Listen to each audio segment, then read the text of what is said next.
शहरातल्या भानापेठ परिसरात एका गायीनं हल्ला करून अनेक लोकांना जखमी केलंय। भानापेठ वॉर्ड परिसरात ही मोकाट गाय सकाळी दिसेल त्याला धडक देत सुटली। गायीच्या या हल्ल्यात अनेक जण जखमी झालेत।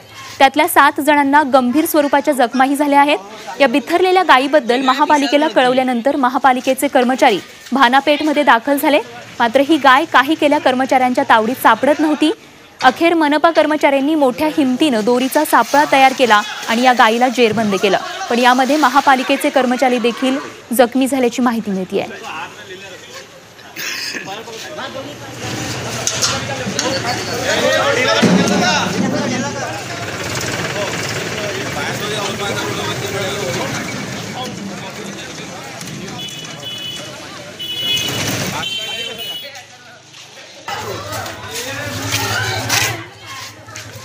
या संदर्भात आशिष अंबाडे आमचे प्रतिनिधी आपल्याला अधिक माहिती देत आहेत। आशिष, आपण बघतोय मोठ्या शिताफीनं खरं तर मोठ्या धैर्याने या बिथरलेल्या गायीला पकडण्यात महापालिकेला यश आलेलं असं म्हणता येईल।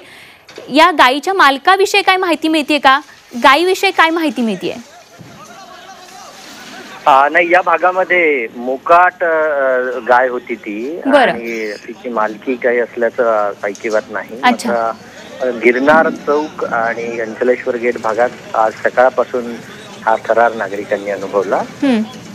येणाऱ्या जाणाऱ्या लोकांवर धावून जाणे किंवा कंट्रोल करणाऱ्या माणसांना शिंगानं उडवून देणे अशा प्रकारची गाय ती करत होती। आणि ती विसरलेली गाय तिला नियंत्रणात आणण्यासाठी मोकाट जनावर नियंत्रण पथकाला खूप परिश्रम करावे लागले। आपल्या व्हिडिओमध्ये ते स्पष्ट दिसते। आणि ही गाय साधारण 3 ते 4 किलोमीटरच्या परिसरामध्ये धावत होती आणि त्याच्यामुळे तिला कंट्रोल करणं आणखीन कठीण झालं। खूप मोठ्या प्रमाणावर ताफा तिथे लागला होता आणि नियंत्रण करणाऱ्या पथकातल्या कर्मचाऱ्यालाही तिनं उडवून दिलं। आपल्या व्हिडिओमधून स्पष्ट दिसतं। त्याच्यामुळे तिला एकूण नियंत्रणात आणणं आणि त्या गाडी फोन कट झालेला आहे आशिष यांचा। धन्यवाद आशिष या माहितीसाठी। तर एकूणच आपण बघतोय की मोकाट जनावरांपासून आतापर्यंत खरं तर वाहतुकीला त्रास होत असल्याचं आपण अनेकदा बघितलेलं आहे।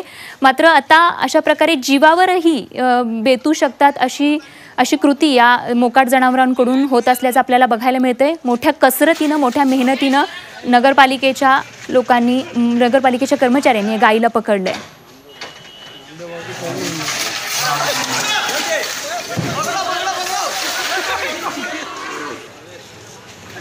हाथ में ले रहा